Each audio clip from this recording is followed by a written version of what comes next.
Boa noite, igreja. Que a graça e a paz do nosso Senhor e Salvador Jesus esteja com todos. Amém? Meus irmãos, quero compartilhar hoje uma mensagem que confesso que é uma mensagem difícil, porque é a respeito de assuntos que são assuntos difíceis. O tema da minha mensagem é 4 coisas que eu gostaria que Jesus não tivesse ensinado. Quando a gente olha para o momento que a igreja vive hoje, um momento que eu digo evangélico, a gente percebe que há muitos extremos na mensagem do evangelho, e a mensagem do evangelho então é distorcida, porque se criam extremos a respeito da palavra de Deus. Eu quero dar pelo menos 2 exemplos. Há um evangelho que é pregado em que se ensina que nós precisamos crescer na nossa vida de santificação, que nós precisamos lutar para que a gente seja salvo. Então, a salvação é uma vida de degraus. Nós precisamos ir crescendo na santidade de Deus para que a gente alcance a salvação. Essa é um extremo da verdade, porque nós somos salvos pela obra de Jesus Cristo. Somos justificados por aquilo que Cristo fez por nós na cruz. Não há nada que nós possamos fazer para que nós sejamos salvos, porque por mais que a gente lute para viver uma vida de santidade, nós sempre erramos e quebramos a lei de alguma maneira. Não há perfeição em nós. Não há uma obra perfeita de nossas mãos para ser entregue nas mãos de Deus. Então não há nada que eu possa fazer para ser salvo. Por isso Cristo veio ao mundo, porque Deus sabia que não era possível nós sermos salvos por nós mesmos. Então nós somos salvos pela obra de Jesus Cristo, aquilo que Cristo fez por nós na cruz do Calvário. Amém? Mas há um outro extremo. E qual é o outro extremo? É considerar então que somos salvos pela obra de Jesus Cristo, e nós tomamos posse dessa salvação num ato de decisão. Então a demonstração visível que eu sou um salvo é a minha decisão por Jesus, e aí eu tomo uma decisão por Jesus e continuo vivendo uma vida distante de Deus. Esse é um outro extremo, porque nós não podemos de forma nenhuma separar justificação e santificação. Justificação é a obra de Cristo, é aquilo que Cristo fez por nós, e por isso Deus nos declarou justo pela obra de Jesus. Amém? Esse é um sinal invisível. Quando nós nos convertemos, no trono de Deus, Deus declara: esse homem, essa mulher agora é justo, porque Cristo foi justo, então ele é justificado, ok? Esse é o sinal invisível. E como nós sabemos que recebemos essa bênção de Deus? Quando acontece algo visível na nossa vida, nós começamos a ser transformados à imagem do Filho de Deus, porque Deus nos salva para fazer com que nós sejamos a imagem do seu Filho. Ele entrega seu Filho, o primogênito, para fazer do primogênito muitos irmãos. Então ele é o primeiro, e nós estamos sendo transformados para sermos a imagem do Filho. Então é necessário que aquele que foi salvo por Jesus passe pelo processo de santificação. Somos salvos pela obra de Cristo, mas essa obra não termina na cruz, ela permanece e continua em nossa vida a partir da obra do Espírito Santo. Então nós temos que buscar o equilíbrio. Justificação, ela não pode estar separada da santificação.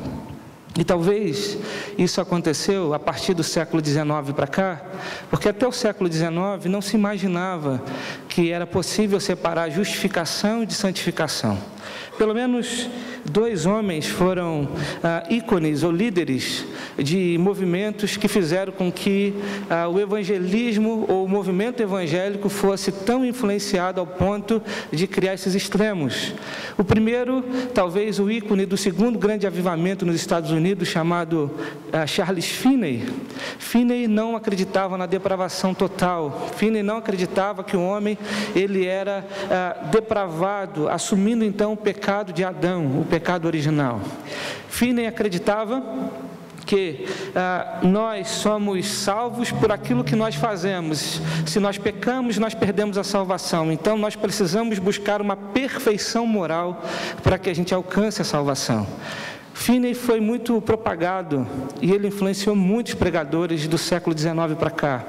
E esse movimento ganhou força, e essa ideia está no imaginário de muitos cristãos, e essa ideia está no imaginário de muitas igrejas tidas como evangélica. O segundo homem que talvez influenciou demais a outra extremidade, talvez seja o doutor... qual o nome dele? Eu não sei pronunciar muito bem o inglês, mas talvez Dr. Schaeffer, mas não Francis Schaeffer. Dr. Schaeffer foi o fundador do seminário de Dallas. Dr. Schaeffer, ele pregou certa vez dizendo o seguinte, que é possível haver na igreja crentes espirituais e crentes carnais. Então ele criou duas classes de cristãos. Um que é espiritual, que vive a santidade de Deus, que busca viver a vontade de Deus, que busca obedecer a Deus, e o outro carnal, que é salvo por Cristo, mas continua na imundície do pecado, vivendo a sua vida conforme a sua vontade, não querendo obedecer a Deus e fazendo aquilo que está no seu coração, mas porque tem uma vida religiosa, está na igreja, portanto é salvo. Ele certa vez pregou isso baseado naquele texto que Paulo fala do crente espiritual e do crente carnal, Paulo escrevendo à igreja de Corinto. Porém, quando Paulo escreve aquilo, isso está lá, se eu não me engano, no segundo capítulo de 1 Coríntios. Quando Paulo escreve aquilo, Paulo está falando de uma igreja que precisava de leite espiritual. E uma igreja que precisa de leite espiritual é uma igreja que está em crescimento. Uma igreja que ainda era imatura, mas à medida que recebe a palavra de Deus, à medida que recebe a transformação do Espírito, se torna uma igreja espiritual. Então, há um processo que precisa acontecer na vida de cada crente. Salvação significa, somos justificados por aquilo que Cristo fez por nós. Mas essa obra precisa estar evidente na nossa vida. Nós precisamos obedecer o Evangelho de Jesus. Nós precisamos ter isso no nosso coração. Diante disso, a gente, entendendo que precisamos obedecer a Jesus, eu quero dizer para os irmãos que há certos ensinos de Jesus que são difíceis demais. Por isso o tema, 4 coisas que eu não gostaria que Jesus tivesse ensinado. Quando eu abro a Bíblia em Mateus capítulo de número 7, verso 24 e 28, é o final do Sermão do Monte. Mateus capítulo 7, verso 24 e 28, a Bíblia diz assim: portanto, quem ouve estas minhas palavras e as pratica é como um homem prudente que construiu sua casa sobre a rocha. Caiu a chuva, transbordaram os rios, sopraram os ventos e deram contra aquela casa e ela não caiu, porque tinha seus alicerces na rocha. Mas quem ouve estas minhas palavras e não as pratica é como um insensato que construiu a sua casa sobre a areia. Caiu a chuva, transbordaram os rios, sopraram os ventos e deram contra aquela casa e ela caiu. E foi grande a sua queda. Quando Jesus acabou de dizer essas coisas, as multidões estavam maravilhadas com o seu ensino, porque ele ensinava com quem tem autoridade e não como os mestres da lei. Esse é o fechamento e a conclusão do Sermão do Monte. Jesus Cristo, em Mateus capítulo 5, ele sobe ao monte e começa a ensinar seus discípulos. Ensina o capítulo 5, capítulo 6, capítulo 7. E esse texto é a conclusão do Sermão do Monte. E Jesus, então, nessa conclusão, ele diz que o seu ensino, a sua palavra precisa ser praticada. E aquele que pratica é como um homem sensato, que constrói a sua casa sobre a rocha.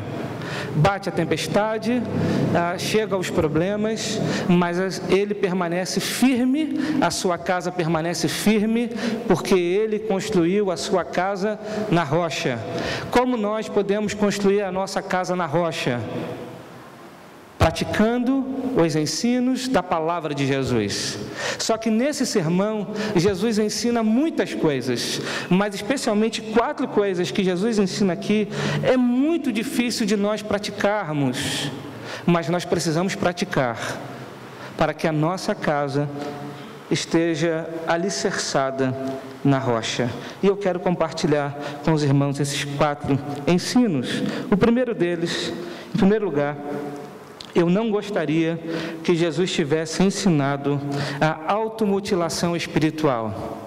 Eu não gostaria que Jesus tivesse ensinado a automutilação espiritual. Mateus capítulo 5, verso 29 e 30 diz assim: se o seu olho direito fizer pecar, arranque-o e o lance-o fora. É melhor perder uma parte do seu corpo do que ser todo ele lançado no inferno. Se a sua mão direita fizer pecar, corte-a e lance-a fora. É melhor perder uma parte do seu corpo do que ir todo ele para o inferno. Jesus está ensinando aqui uma automutilação espiritual. O que Jesus está querendo dizer com essas palavras? Que nós precisamos encarar o pecado com seriedade. O que Jesus está ensinando com essas palavras? Que nós precisamos compreender que com o pecado não se brinca. Nós precisamos fazer uma confissão como homem, como humanidade, que o pecado ele é atrativo para nós. Pecado não é aquela coisa que a gente fala para o nosso filho assim: olha, não coloca a mão na tomada, porque se você colocar a mão na tomada, você vai tomar o choque. Aí o filho vai lá e bota o dedo na tomada e toma o choque. Ele nunca mais vai botar o dedo na tomada. O pecado não é assim. O pecado é aquela coisa, tipo, uma comida gostosa que você nunca experimentou. Aliás, aqui em Minas eu tenho experimentado muita coisa legal que eu nunca tinha comido. E aí a pessoa diz assim: olha, experimenta essa comida que ela é boa. Aí você olha assim, fica desconfiado, experimenta. Aí você come um pedaço, come 2 pedaços, come 3 pedaços e você não quer parar mais de comer. O pecado é assim.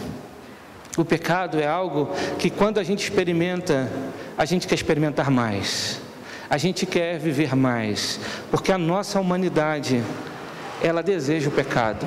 Nós fomos e somos influenciados pelo pecado que é em nós. Jesus disse que o pecado nasce dentro do nosso coração. As maiores barbaridades que a gente vê o ser humano praticando, isso acontece porque nasce dentro do coração. E todos nós estamos sujeitos a fazer as barbaridades que o mundo faz, porque nós temos um coração como o coração de qualquer pessoa. Nós somos inclinados para o pecado, nosso coração deseja o pecado. E o que Jesus então quer nos ensinar com esta passagem? Jesus quer nos ensinar que nós precisamos ter muito cuidado com o pecado. Eu quero usar um texto de 1 João capítulo 2, verso 15 a 17, para a gente tentar compreender esse ensino de Jesus. Esse texto diz assim: não ame o mundo, nem o que nele há. Se alguém amar o mundo, o amor do Pai não está nele, pois tudo que há no mundo, a cobiça da carne, a cobiça dos olhos e a ostentação dos bens, não provém do Pai, mas do mundo. O mundo e sua cobiça passam, mas aquele que faz a vontade de Deus permanece para sempre. Temos aqui então 3 princípios relativos ao pecado e da forma que ele opera. João vai dizer da cobiça da carne, da cobiça dos olhos e da ostentação dos bens, a soberba da vida. Olha agora como é que Eva caiu no jardim do Éden. Lá em Gênesis capítulo 3, verso 36. O texto diz assim: quando a mulher viu que a árvore parecia agradável ao paladar, era atraente aos olhos, e além disso desejável para dela se obter discernimento, tomou do seu fruto, comeu e deu a seu marido, que comeu também. Veja nesse texto que há esses princípios, esses 3 princípios do pecado e da sua operação. Primeiro, a cobiça da carne. O fruto era bom para comer. A mulher disse: parecia agradável ao paladar. A segunda coisa, a cobiça dos olhos. O fruto era atraente aos seus olhos. O texto diz, era atraente aos seus olhos. E a terceira coisa, a soberba da vida, era desejável para obter discernimento e sabedoria. Então a gente olha para a queda da primeira mulher, que o pecado, ele opera da mesma forma. Ele é agradável aos olhos, ele é agradável à carne, e ele gera a soberba da vida. Olha como é que Jesus é tentado por Satanás lá em Mateus capítulo 4. Verso 1 a 11, o texto vai dizer assim: então Jesus foi levado pelo Espírito ao deserto para ser tentado pelo diabo. Depois de jejuar 40 dias e 40 noites, teve fome. O tentador aproximou-se dele e disse: se você é o Filho de Deus, mande que estas pedras se transformem em pães. Jesus respondeu: está escrito, nem só de pão viverá o homem, mas de toda a palavra que procede da boca de Deus. Então o diabo levou a cidade santa, colocou na parte mais alta do templo e lhe disse: se você é o Filho de Deus, jogue-se daqui para baixo, pois está escrito, ele dará ordem a seus anjos a seu respeito, e com as mãos eles o segurarão, para que você não tropece em alguma pedra. Jesus lhe respondeu: também está escrito, não ponha à prova o Senhor, o seu Deus. Depois o diabo levou a um monte muito alto e mostrou-lhe todos os reinos desse mundo e o seu esplendor, e lhe disse: tudo isto lhe darei se você se prostrar e me adorar.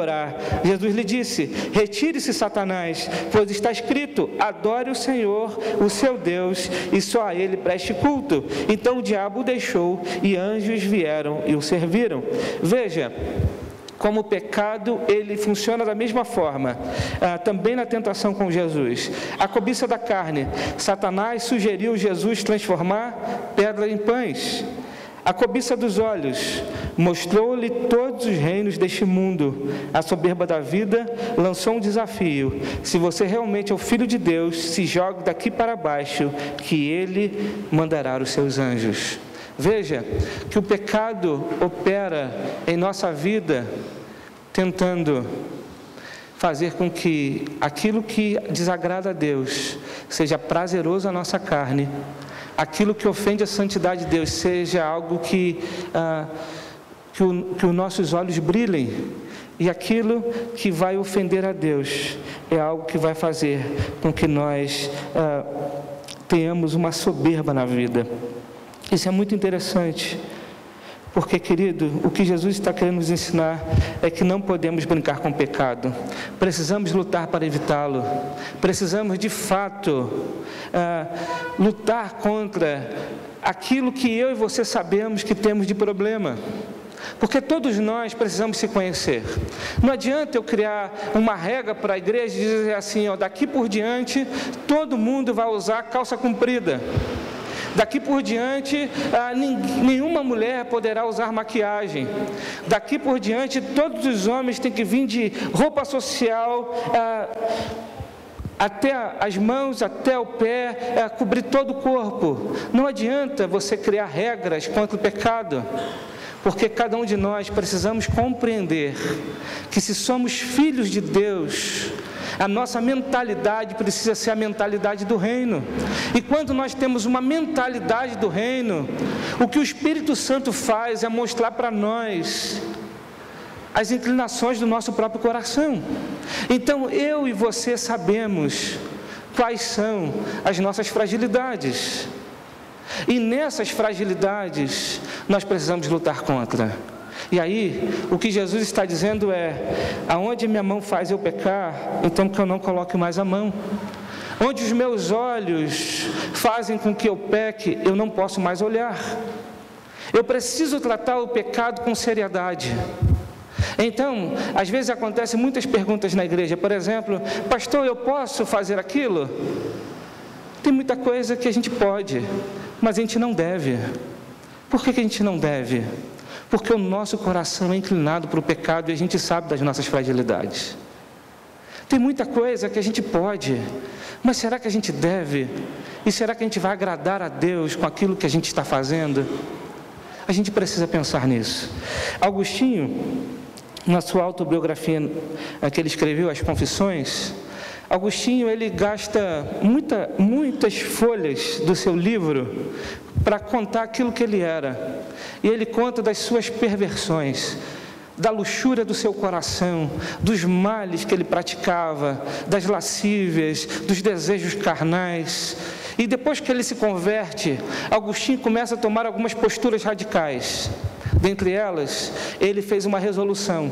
Ele decidiu não andar e não estar mais com nenhuma mulher sozinho, mesmo que esta mulher fosse a sua irmã. E aí muitos olham e dizem assim, nossa, isso é muito radical. Mas com o pecado a gente não pode brincar. E Agostinho conheceu o seu próprio coração. Por isso, querido, tem coisas que Jesus nos ensina que eu gostaria que Ele não ensinasse, porque a gente precisa ser radical contra as nossas próprias inclinações. Aquilo que teu olho te faz pecar, então tire teu olho desse lugar. Aquilo que tua mão te faz pecar, então tira tua mão deste lugar. Porque se nós somos cristãos e de fato nós fomos salvos por Jesus, Ele nos deu princípios para que nós pudéssemos obedecer. São princípios do reino de Deus, são princípios para aqueles que foram salvos por Jesus. E aí, querido, a gente não pode achar que lidar com o pecado é uma coisa simples, porque não é. Calvino, comentando esse texto, ele vai dizer o seguinte: Jesus emprega uma forma exagerada de linguagem para mostrar que deve ser cortado, seja o que for que esteja impedindo de nos render à sua obediência a Deus, a qual Ele exige na lei. Ele emprega essa linguagem muito expressivamente, pois os homens se permitem muita liberdade nesse aspecto. Ainda tem um outro comentário de Dr. Martin Lloyd-Jones, no seu livro Sermão do Monte. Ele vai dizer o seguinte: ele dizia que por mais valiosa que seja uma coisa para uma pessoa, se tal coisa chegar a servir-lhe de armadilha, levando-a a tropeçar, então essa pessoa terá de desfazer-se de tal coisa. Ou seja, nós sabemos aquilo que está nos conduzindo a desagradar a Deus. Então, não sou eu, não é o pastor Áquila que vai dizer para você o que você deve deixar de fazer, ou o que você deve fazer, mas o Espírito Santo de Deus, que um dia tocou o teu coração, abriu os seus olhos e fez com que você se rendesse a Jesus em arrependimento e fé. Esse mesmo Espírito continua trabalhando na tua vida e te ensinando o que você deve abrir a mão para a glória do Senhor. É o Espírito que mostra para você o que você pode ou não pode. Então, quando o Espírito falar na tua consciência, quando Ele mexer dentro do teu coração, obedeça, abra mão, não seja desobediente, seja radical consigo mesmo. É melhor do que ofender a santidade de Deus. Então, meu amado, esse é um tipo de ensino que é difícil para nós, porque, como eu disse, a nossa carne, ela gosta do pecado, mas nós precisamos encarar a luta contra o pecado, uma luta difícil, mas a gente precisa resistir. É isso que Hebreus capítulo 12, verso de 1 a 4 diz: O texto diz: portanto, também nós, uma vez que estamos rodeados por tão grande nuvem de testemunhas, livremo-nos de tudo que nos atrapalha e do pecado que nos envolve, e corramos com perseverança a corrida que nos é proposta, tendo os olhos fitos em Jesus, autor e consumador da nossa fé. Ele, pela alegria que lhe fora proposta, suportou a cruz, desprezando a vergonha, assentou-se à direita do trono de Deus. Pense bem naquele que suportou tal oposição dos pecadores contra si mesmo, para que vocês não se cansem, nem se desanimem. Na luta contra o pecado, vocês ainda não resistiram até o ponto de derramar o próprio sangue. Olha como é que esse texto é interessante, ele ajuda muito a gente. Primeiro ele começa dizendo o seguinte, que nós estamos rodeados por tão grande nuvem de testemunha. Que nuvem de testemunha é essa? São os heróis da fé do capítulo anterior, do capítulo 11. Pessoas que viveram a sua vida para a glória de Deus, pecaram, tropeçaram, mas prosseguiram e chegaram ao fim. Eles são as nossas testemunhas. O que significa? Que quando a gente se compara com o homem, a gente precisa olhar para aqueles que já conseguiram, e não para aqueles que estão na mesma luta do que a gente. Porque quando aqui nós estamos na luta, a gente tem uma tendência de querer olhar para o lado, e a gente pensa o seguinte: fulano faz isso, então também posso. Fulano vive aquilo, então também eu posso viver. Fulano é cristão e ele tem esse comportamento, então eu também posso ter esse comportamento. Geralmente é assim que as coisas influenciam o nosso coração. Só que o texto diz, olha, a gente tem uma nuvem de testemunhas, de homens que lutaram, que serviram a Deus e que chegaram ao fim pela sua fé. Mas o texto diz que aqui nós precisamos prosseguir nessa corrida, nos livrando de tudo que nos atrapalha, do pecado que nos envolve, e correndo a corrida com perseverança, tendo os olhos fitos em Jesus, autor e consumador da nossa fé. O que significa? Na nossa corrida espiritual, o alvo do nosso olhar é Jesus. O alvo da nossa comparação é Jesus. O modelo, o referencial de como eu preciso viver para a glória de Deus é Jesus. Então eu não posso olhar para aqueles que fazem menos do que eu. Eu preciso olhar para aqueles que fazem mais do que eu. E quem faz mais do que eu? Quem faz mais do que você? O que fez completamente a obra e obedeceu a Deus perfeitamente? Jesus. Então na corrida espiritual, nós precisamos estar com os nossos olhos fitos em Jesus. E aí uma boa pergunta que a gente faz: será que Jesus faria isso que nosso coração está desejoso de fazer? Será que Jesus olharia aquilo que está diante dos nossos olhos? Será que Jesus tocaria naquilo que as nossas mãos desejam tocar? É uma boa pergunta para se fazer, porque os nossos olhos precisam estar fitos em Jesus, autor e consumador da nossa fé. E aí ele vai dizer: esse Jesus é aquele que, com a alegria que fora proposta, suportou a cruz, desprezando a vergonha, e assentou-se à direita do trono de Deus. Pense bem naquele que suportou tal oposição dos pecadores contra si mesmo, para que vocês não se cansem nem desanimem. Sabe o que o texto está dizendo para nós? Que no mundo que a gente vive é um mundo que nos pressiona o tempo inteiro, porque o mundo odeia Deus, e o mundo odeia todos aqueles que querem viver para Deus. O mundo nos pressiona o tempo todo, o mundo tenta nos envergonhar o tempo inteiro, porque quando nós somos diferentes, quem passa vergonha somos nós. Mas aí o texto diz: olha para Jesus, porque Ele suportou a cruz e desprezou o que era vergonhoso. Jesus estava passando por vergonha, porque Ele morreu como um criminoso em nosso lugar. Quando Ele está na cruz, as pessoas debochavam dEle e disse: desça daí, você foi capaz de salvar a outros e não é capaz de salvar a si mesmo.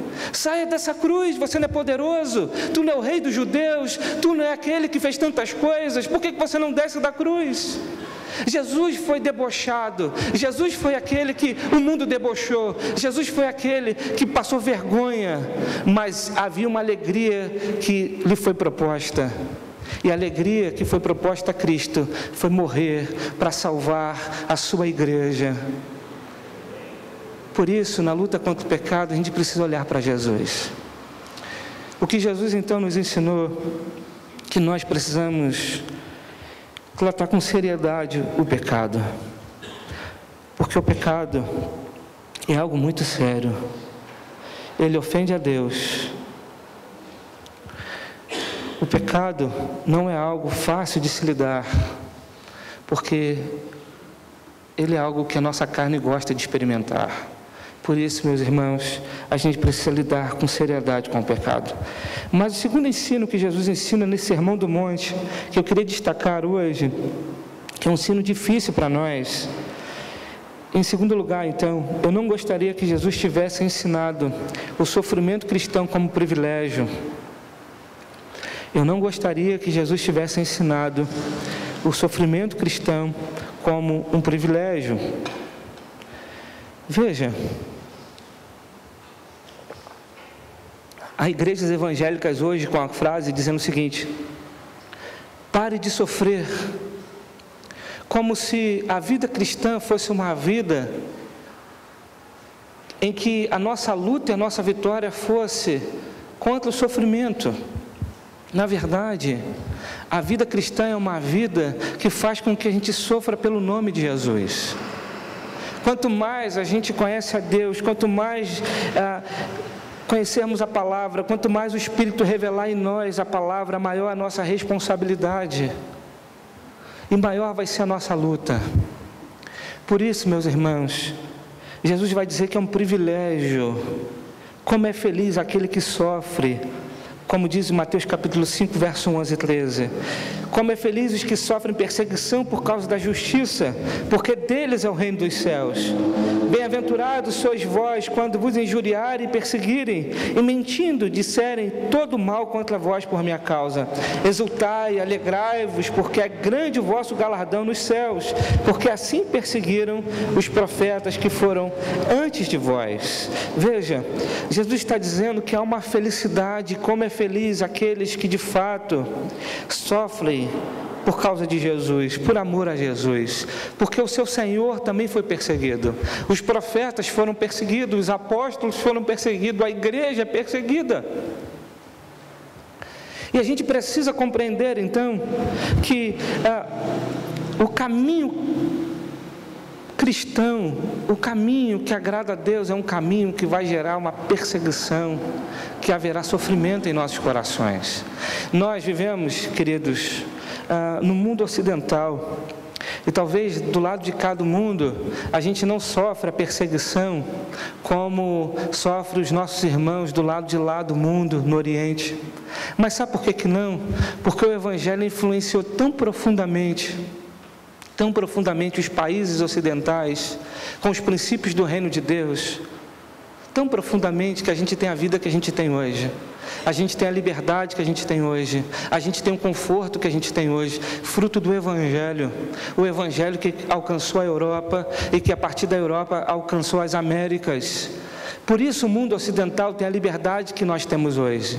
Só que, porém, essa liberdade que nós temos hoje é uma liberdade que muitas vezes faz com que a gente entenda que o céu é na terra e gera em nós o conforto, o desejo tão ardente no coração de viver aqui da melhor forma possível, que a gente às vezes esquece que aquilo que nos aguarda é algo muito superior a tudo que nós vivemos aqui e agora. E quando a gente tem um olhar, uma expectativa, uma perspectiva da glória de Deus, a glória de Deus precisa ser, de fato, a orientação para a nossa caminhada, para que a gente não se perca no mundo, para que a gente não se perca nesse mundo ocidental, onde a gente tem tanto conforto. A gente precisa colocar no nosso coração que na glória de Deus, na eternidade de Deus, é o lugar mais sublime que nós poderemos desfrutar na vida, é o lugar mais extraordinário, que nada nessa vida se compara. Por isso vale a pena abrir mão, vale a pena sofrer muitas vezes a perseguição ideológica, filosófica, a perseguição da sociedade, a perseguição do mundo, e se manter firme diante de Jesus, porque há uma glória que nos aguarda muito superior ao mundo que nós vivemos aqui. Paulo Paulo vai dizer isso de uma forma tão tremenda em Filipenses capítulo 1, verso 27 a 30, porque ele vai dizer assim: não importa o que aconteça, exerçam a sua cidadania de maneira digna do Evangelho de Cristo, para que assim quer que eu vá e os veja, quer apenas ouça a seu respeito em minha ausência, fique eu sabendo que vocês permanecem firmes num só espírito, lutando unânimes pela fé evangélica, sem de forma alguma deixar-se intimidar por aqueles que se opõem a vocês. Para eles isso é sinal de destruição, mas para vocês de salvação, isso da parte de Deus, pois a vocês foi dado o privilégio de não apenas crer em Cristo, mas também de sofrer por Ele, já que estão passando pelo mesmo combate que me viram enfrentar e agora ouvem que ainda enfrento.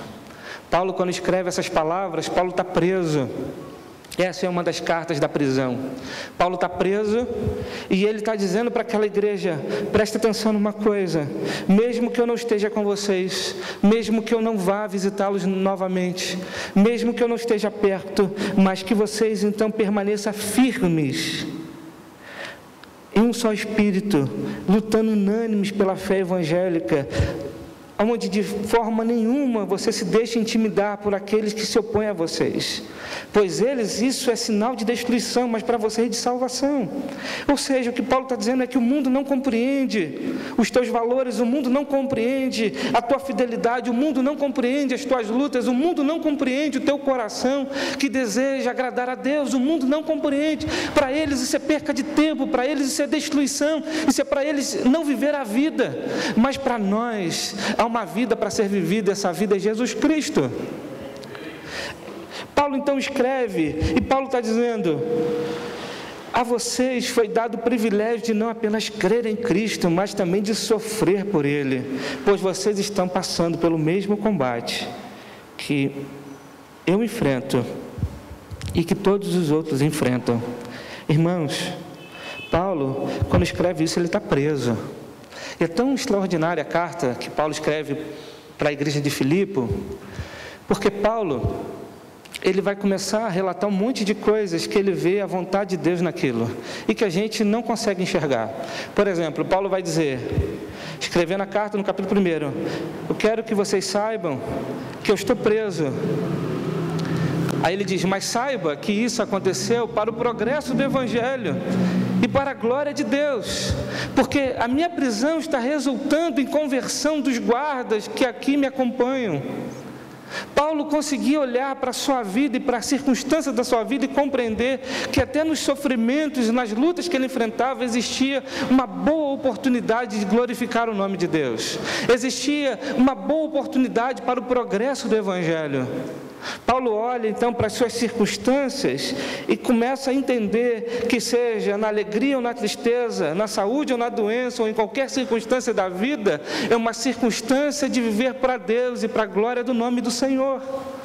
É nessa carta que Paulo diz que para ele o morrer é lucro. É nessa carta que Paulo diz, tudo posso naquele que me fortalece. É nessa carta que Paulo diz que o Evangelho está progredindo, alcançando pessoas, e isso está acontecendo porque ele está preso. É nessa carta que ele diz isso tudo. Paulo está sofrendo a dor da perseguição injustamente, mas ele sabe que isso tudo glorifica o nome de Deus, porque Paulo tinha algo que a gente precisa ter no nosso coração. Ele tinha uma convicção inabalável, e ele escreve isso em 2 Coríntios capítulo 4, versos 16 e 18, e essa convicção inabalável precisa estar em nossos corações. Ele vai dizer, por isso não desanimamos, embora exteriormente estejamos a desgastar-nos, interiormente estamos sendo renovados dias após dias, pois os nossos sofrimentos leves e momentâneos estão produzindo para nós uma glória eterna que pesa mais que todos eles. Assim fixamos os olhos não naquilo que se vê, mas no que não se vê, pois o que se vê é transitório, mas o que não se vê é eterno. Paulo tinha os seus olhos fixados naquilo que não se vê. Paulo tinha os seus olhos fixados na eternidade. Meus irmãos, o que eu estou dizendo é que o sofrimento é algo que alcança todos nós. Não estou fazendo uma teologia do sofrimento aqui. Claro que a gente quer desfrutar de coisas boas, claro que a gente quer ter saúde, é claro que a gente quer ter coisas boas, porém, a gente sabe que o sofrimento alcança todos nós. E esse evangelho que se prega é uma distorção. Esse evangelho que diz que quem é crente não vive sofrimento é uma distorção. Porque a palavra de Deus diz que nós temos o privilégio de não apenas crer, mas de sofrer por Jesus. Então o caminho que te apresentam como evangelho, o caminho de portas largas, o caminho do bem-estar, o caminho que só coisas boas vão acontecer, cuidado que essa proposta não é o evangelho de Deus. Essa proposta não é o evangelho do Senhor. Por isso, a nós foi dado o privilégio de também sofrer. Porque vale muito mais sofrer com Cristo nesse mundo e saber que há uma glória que nos aguarda, como o apóstolo Paulo escreveu aqui, do que sofrer como o mundo sofre. Porque o mundo vive uma máscara, uma ilusão. Eles fazem de tudo para não sofrer, mas sofrem. Todos nós sofremos. Eles também sofrem. Só que eles não têm a glória. A glória que está reservada para a igreja não está reservada para o mundo. Então aquilo que parece sinal de destruição para eles, para nós é um sinal de salvação. E no final das contas, nós sabemos que isso é verdade. Por isso, querido, é difícil compreender que Jesus ensinou o sofrimento como um privilégio cristão. Mas Jesus ensinou isto, porque Ele disse que destes é o reino dos céus. Há uma recompensa para aqueles que vivem para agradar a Deus. Há uma recompensa para aqueles que sofrem pelo nome de Jesus. O reino dos céus pertence a eles. Mas em terceiro lugar, nesse sermão, Jesus vai ensinar uma outra coisa que considero importante e difícil. Eu não gostaria que Jesus tivesse ensinado o perdão como um dever cristão.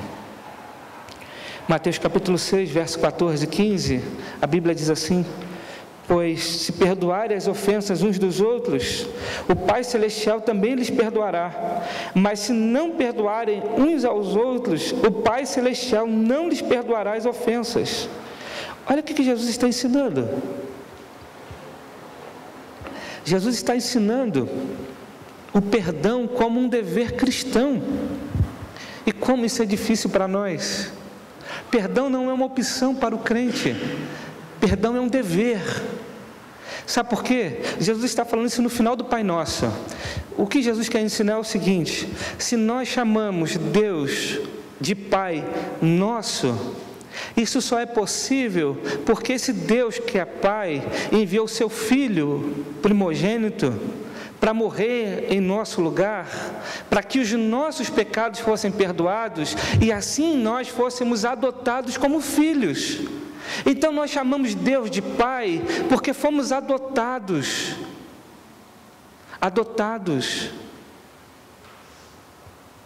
E aí, meus amados, por que fomos adotados?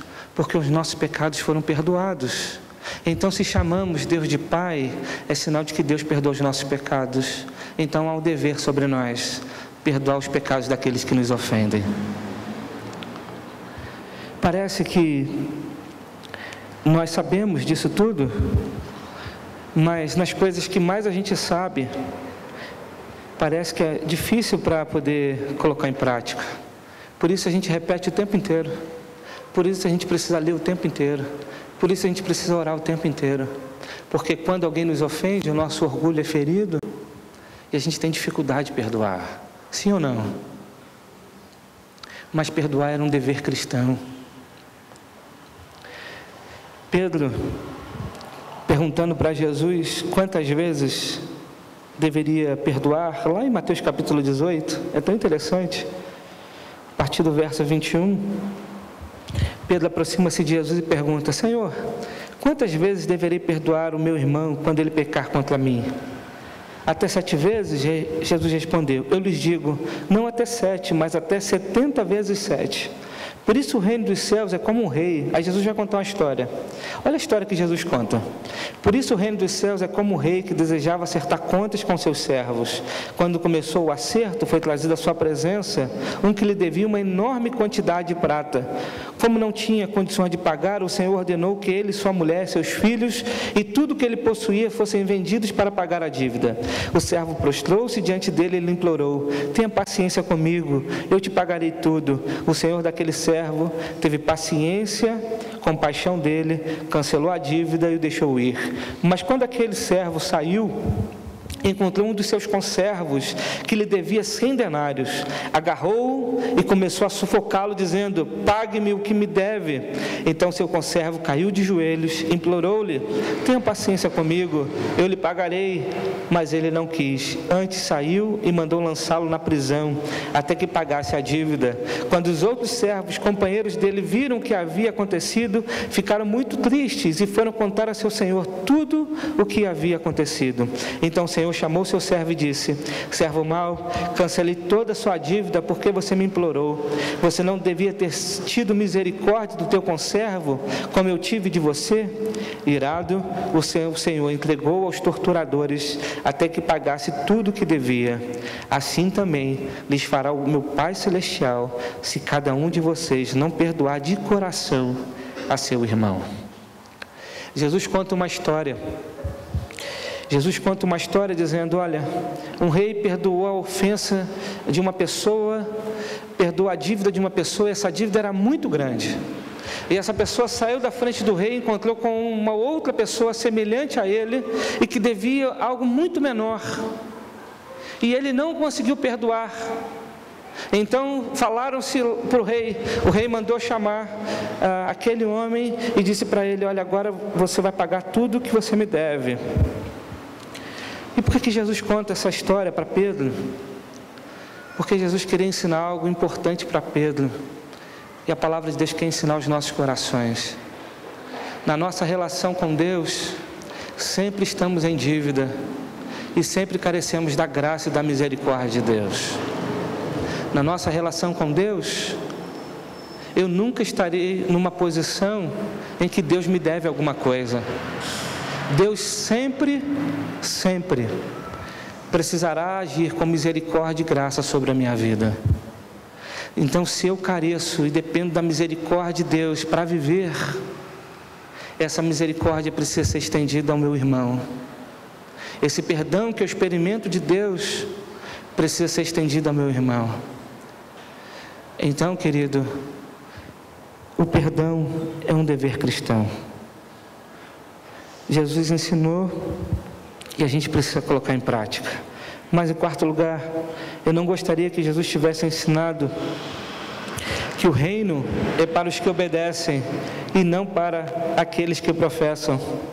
O reino é para os que obedecem e não apenas para aqueles que professam. Mateus capítulo 7, verso 21 e 22, a palavra vai dizer: nem todo aquele que me diz Senhor, Senhor, entrará no reino dos céus, mas aquele que faz a vontade de meu Pai que está nos céus. Muitos me dirão naquele dia: Senhor, Senhor, não profetizamos nós em Teu nome? Em Teu nome não expulsamos demônios e não realizamos muitos milagres? Então lhes direi claramente: nunca os conheci. Afaste-se de mim, que praticam o mal. Meus amados, o reino de Deus é para aqueles que obedecem ao seu Senhor, e não apenas para aqueles que professam. Os irmãos conseguem entender isso? Não é para aqueles apenas que chamam a Deus de Senhor, Senhor, mas é para aqueles que fazem a vontade do Pai. Charles Spurgeon vai dizer algo que é muito duro, mas é uma verdade. Ele vai dizer que a profissão de fé sem a graça divina é a pompa funerária de uma alma morta. A profissão de fé sem a graça divina é a pompa funerária de uma alma morta. Aquele que experimentou a graça de Deus precisa obedecer à vontade do Pai. Porque, na verdade, a graça de Deus, ela nos conduz na posição de servo. O reino de Deus é para aqueles que obedecem à vontade do Pai. Não é apenas para aqueles que professam. E aí então a gente chega no final do Sermão do Monte, e Jesus vai dizer no verso 24, que nós lemos no início: portanto, quem ouve estas minhas palavras e as pratica é como um homem prudente que construiu sua casa sobre a rocha. Caiu a chuva, transbordaram os rios, sopraram os ventos e deram contra aquela casa, e ela não caiu, porque tinha seus alicerces na rocha. Mas quem ouve estas minhas palavras e não as pratica é como um insensato que construiu a sua casa sobre a areia. Caiu a chuva, transbordaram os rios, sopraram os ventos e deram contra aquela casa, e ela caiu, e foi grande a sua queda. A palavra de Deus precisa ser praticada pela igreja. E a sensação que eu tenho é que a gente só consegue praticar isso com a força do Espírito Santo de Deus. É o Espírito Santo que vai convencer cada coração a obedecer a palavra do Senhor. Muitos de nós sairemos daqui hoje e vamos continuar não praticando a palavra de Deus. Vamos continuar sabendo que devemos perdoar as pessoas e não vamos perdoar.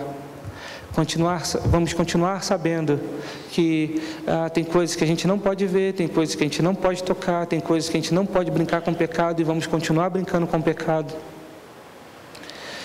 Nós vamos sair daqui sabendo que não adianta professar apenas e viver uma vida religiosa sem obedecer à vontade de Deus. Alguns sairão daqui entendendo essas coisas todas, mas não colocarão em prática. E isso muito me preocupa, porque se há algo que precisa estar no nosso coração, não é a perfeição de todas essas coisas, mas é o desejo profundo de querer obedecer à vontade do Pai. É lutar profundamente para que a nossa vida seja transformada. Eu quero encerrar minha palavra com uma história que Jesus conta, que o Evangelho conta lá em Mateus capítulo 28. Jesus já havia entrado em Jerusalém, naquela entrada triunfal, vai para o templo, expulsa aquelas pessoas do templo que estavam comercializando, e aí depois ele vai para Betânia, vai dormir em Betânia. Quando ele volta pela manhã, quando ele está indo para Betânia, ele vê uma árvore, e Jesus está com fome, e ele olha aquela árvore cheia de folhas, e ele vai até aquela árvore para comer. Chega junto dessa árvore, não tinha fruto nenhum. Ele dá uma palavra para aquela árvore seca. E Jesus continua a viagem. Na manhã seguinte ele volta para Jerusalém, passa pela mesma estrada, aquela árvore estava seca. E aí os discípulos ficam assustados e perguntam: como pode? A árvore estava cheia de folha ontem e hoje está seca. E aí eu pergunto, olhando para esse texto, eu me faço uma pergunta: por que Jesus, ao invés de ter secado aquela árvore, ele não tocou naquela árvore para que ela desse fruto? Por que ele não fez um sinal miraculoso ao contrário? Ao invés de secar totalmente aquela árvore, ele não tocou aquela árvore para que ela desse o fruto? E sabe por quê, querido? Porque a árvore, naturalmente, ela precisa dar fruto. O papel da árvore é dar o fruto. E quando a árvore não dá fruto, é porque ela já está doente, com algum problema. Então, na verdade, quando Jesus toca naquela árvore, aquela árvore já não tinha utilidade nenhuma, porque ela não dava fruto. Então ele seca uma árvore que já estava seca. Sabe o que significa para nós? Que aqueles que Jesus vai dizer no final: afaste de mim que eu não conheço, apartai-vos de mim que eu não vos conheço, são para aqueles que já têm uma vida apartada de Jesus. São para aqueles que professam a fé, mas não obedecem seu Pai. são para aqueles que precisam dar frutos naturalmente, porque se foram tocados pela graça de Deus e regenerados pelo Santo Espírito, então foram regenerados para dar frutos, e frutos que glorificam o nome de Jesus. Sabe o que significa? Que nós precisamos despertar, e despertar a nossa vida e o nosso próprio coração, e aí a gente precisa olhar para dentro de nós, e perceber, será que eu, de fato, estou dando fruto? Porque não adianta chamar Senhor, Senhor. Eu preciso fazer a vontade do meu Pai. E diante disso, eu olho para um texto do Sermão do Monte e digo, meu Deus, por que o Senhor colocou essas coisas aqui? Mas se Ele colocou, é para nós praticarmos. Que sejamos então praticantes da palavra de Deus. Que Deus nos abençoe.